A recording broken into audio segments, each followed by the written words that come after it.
బిర్సా ముండా తర్వాత కూడా మీరు స్వాతంత్రోద్యమ కాలంలో కూడా సమకాలీనంగా ఆదివాసీ పోరాటాలు జరుగుతున్నాయి. గాంధీ గారు మెయిన్ స్ట్రీమ్‌లో ఆయన శాంతియుత ఉద్యమం, అహింసా ఉద్యమం అంటుంటే, అడవిలో మాత్రము ఒక హింసాయుతమైనటువంటి పోరాటము రాజ్యానికి, ఆదివాసీలకు మధ్యన జరుగుతున్నది. జరుగుతూ వచ్చింది. రాజ్యాలకే ఆ!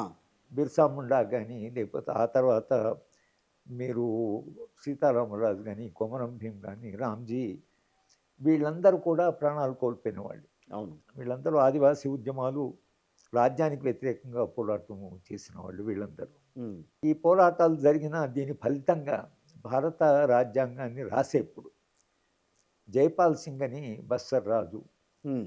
ఆయన రాజ్యాంగ సభలో సభ్యుడు. ఓకే. మీరు ఆయన ఉపన్యాసాన్ని చదివితే హ్మ్. రాజ్యాంగ సభలో ఆయన ఏమన్నాడని చూస్తే, ఆయన ఏమన్నాడంటే, "మేము ఆదివాసీలం. మీరంతా బయట నుంచి వచ్చారు. హ్మ్. ఈ మీరందరూ కూడా బయట నుంచి వచ్చారు. రాజ్యాంగ సభలో కూర్చున్న మీరందరూ బయటి వాళ్ళే." ఓకే. అంటే ఆర్యుల ప్రవేశం దగ్గర నుంచి ఆయన తీసుకుంటూ, "మేమెన్నడూ మిమ్మల్ని విశ్వసించలేదు. ఆ! మీ మీద మాకెన్నడూ నమ్మకం లేదు. కానీ ఇవాళ మీరు మేము కలిసుందాం అనడానికి రాజ్యాంగం రాస్తున్నాం. ఈ రాజ్యాంగము రాసుకుంటున్నప్పుడు మాకు పూర్తి నమ్మకం ఏం లేదు. హ్మ్. మాకింకా మీ మీద మాకు అనుమానమే ఉంది.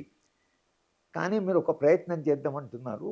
జవహర్లాల్ నెహ్రూ గారు ప్రవేశపెట్టిన తీర్మానంలో నేను దాన్ని ఆమోదిస్తూ హ్మ్. మీ మీద విశ్వాసం పెడుతున్నాము."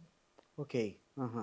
ఆ! దాంట్లో రాజ్యాంగంలో షెడ్యూల్ 5 వచ్చింది. షెడ్యూల్ 5లో ఏం రాసుకున్నామంటే, ఆదివాసీల అనుమతి లేకుండా ఆ ప్రాంతాల్లోకి రాజ్యము ఆ ప్రాంతంలో పోకూడదు పోకూడదు. యెస్. హ్మ్. అనేది మనము రాసుకున్నాం. హ్మ్.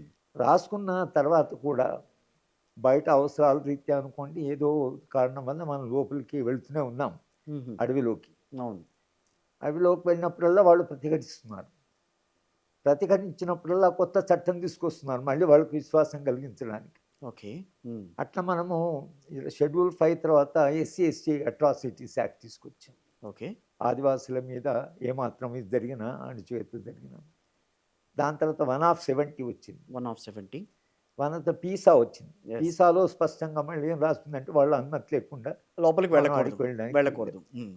2006లో మళ్ళీ ఫారెస్ట్ రైట్స్ యాక్ట్ వచ్చింది. హ్మ్.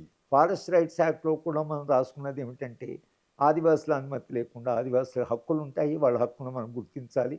వాళ్ళ అనుమతి తీసుకొనే మనం లోపలికి పోవాలి అనేటువంటిది ఇది చరిత్ర.